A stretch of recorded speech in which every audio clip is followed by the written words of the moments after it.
c'est un plaisir de vous retrouver aujourd'hui pour notre nouvelle émission Mon Expérience qui se tient actuellement dans la ville de Douala, précisément à la grande mosquée Al-Hikma, où se tient depuis le 8 juin 2024 la toute première foire islamique à l'occasion de la fête de sacrifice organisée par Muslim Invest. C'est un plaisir de vous retrouver une fois de plus. Assalamu alaikum wa rahmatullahi wa barakatuh.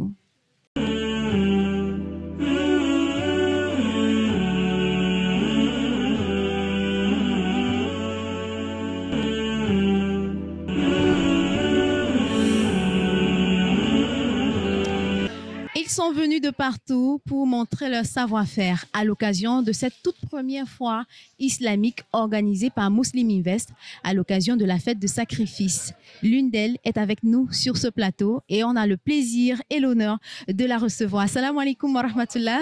Wa alaikum salam wa rahmatullah. Comment tu vas, ma sœur? Je vais très bien. Alors on va faire un jeu. Tu te présentes aux téléspectateurs. Ok, d'accord.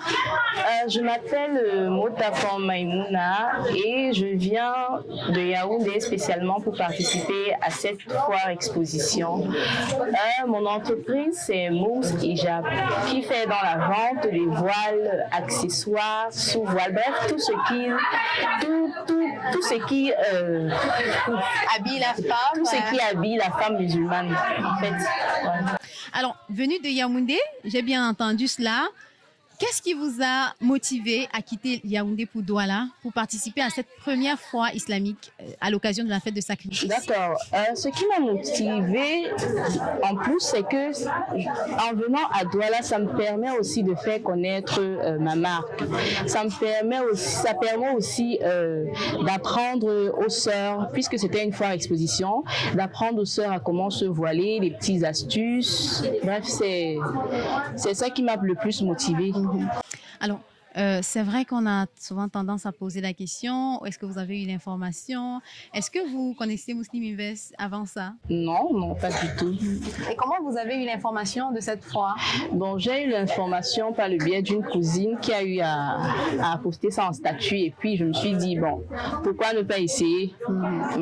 D'accord. Alors, aujourd'hui, vous avez passé 2 jours à cette foire. Oui. Qu'est-ce que vous retenez? Qu'est-ce que cela a apporté pour vous dans le cadre de votre projet Hijabi? Donc, ce que je peux retenir ou peut-être ce que cette vente expo m'a apporté, je peux dire un peu de la visibilité, de nouvelles rencontres. Je découvre aussi certaines sœurs qui font dans d'autres secteurs d'activité. Bref, c'est ça en gros quoi. Ça m'a permis quand même de faire des rencontres, de découvrir ce que je savais pas, des petits métiers que je savais pas comment ça se passait et tout. Et puis pour moi aussi, ça m'a permis aussi de me faire de la visibilité. Exactement. La visibilité, c'est ce qu'on recherche. Et aussi, est-ce que vous avez l'habitude de participer à des foires? Bon, en fait, c'est la 2e fois que je participe à une foire. Oui, la 2e fois. Alors, avant de conclure, je vais revenir un peu sur quelque chose. Ça fait combien de temps que vous entreprenez? En fait, ça fait, je peux dire, la 4e année. Oui, ça fait 4 ans. Oui. Qu'est-ce qui peut motiver une jeune sœur comme toi à entreprendre? Bon, à entreprendre, bref, vous savez, tout le monde va entreprendre. Hein. Bon. C'est vrai que c'est la mode, quoi. Voilà. En fait, c'est vrai que l'entrepreneuriat, c'est un autre monde, mais bon, dans les débuts, vous savez, c'est pas du tout facile. Hein. Comme je vous disais, je suis venue à la foire pour faire de la visibilité, pour avoir un nom. Parce que déjà là-bas à Yaoundé, c'est vrai que au début, c'était pas du tout facile, pas du tout. Donc, il faut se frayer un chemin, il faut participer aux foires, aux ventes privées pour pouvoir se faire un nom. Donc, du coup, bref, comme je peux dire, ça n'a pas été vraiment facile. Donc, ce qui me motive, c'est que de jour en jour, on s'agrandit, quoi. C'est pas comme on était encore au départ. Donc, moi, 4 ans auparavant, c'était pas comme ça. Même si Jacques n'était pas comme ça, c'était encore une petite entreprise. Mais 4 ans après, ça s'agrandit, les gens découvrent mes produits. Et puis, bon. Quelles sont vos plus grandes difficultés depuis le début du lancement? Bon, Bon, on peut dire comme difficulté, vous savez, la vente en ligne. Quand tu proposes un article à quelqu'un en ligne, généralement la personne veut d'abord voir. La personne ne peut pas te faire confiance comme ça pour un premier contact. Non, je te fais un dépôt et tout. Non, c'est ma plus grande difficulté parce que parfois les gens pensent que c'est peut-être de l'arnaque que tu fais, oui, et que le produit que tu proposes, ça ne convient pas au prix que tu donnes. Ouais, ce sont là les difficultés de la vente en ligne. Aujourd'hui, tu arrives quand même à traverser ces difficultés. Oui. Et je reviens un tout petit peu sur la foi. Est-ce que tu trouves satisfaction à participer à une foi comme celle-ci? Bon, oui, je peux dire oui. En fait, comme j'ai dit dès le départ, je suis venue à la foi plus pour la visibilité, pas plus pour peut-être les ventes, non. Donc, je peux dire que je suis satisfaite parce que ça m'a permis de faire beaucoup de rencontres, de nouvelles rencontres. Donc, je peux dire que je suis satisfaite. Quelles sont les perspectives de Moms Hijab? Sur le long terme, en fait. Bon, sur le long terme, je prévois avoir une boutique, m'agrandir, que ce soit à Yaoundé comme à Douala. Oui, pouvoir traverser les frontières. Oui.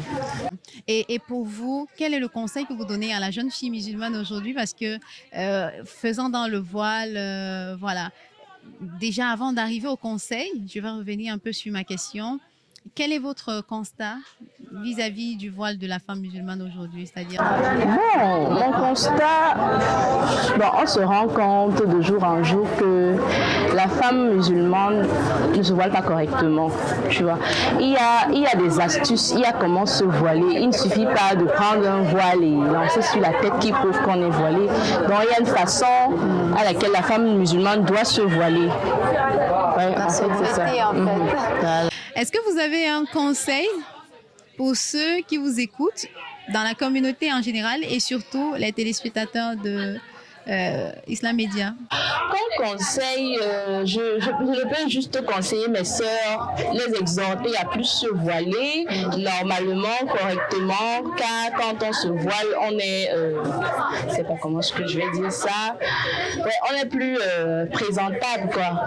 Oui, donc j'exhorte mes jeunes sœurs musulmanes à beaucoup plus se voiler, car quand la femme musulmane se voile et quand elle sort, elle est plus belle dans son voile. Elle est plus belle. Merci à vous, chers téléspectateurs, de nous avoir suivis. C'était un plaisir pour nous de recevoir sur ce plateau Moms Hijab qui a fait montre de son savoir-faire. On vous retrouve dans une prochaine édition, sans doute avec un autre exposant. Assalamu alaikum wa rahmatullahi wa barakatuh.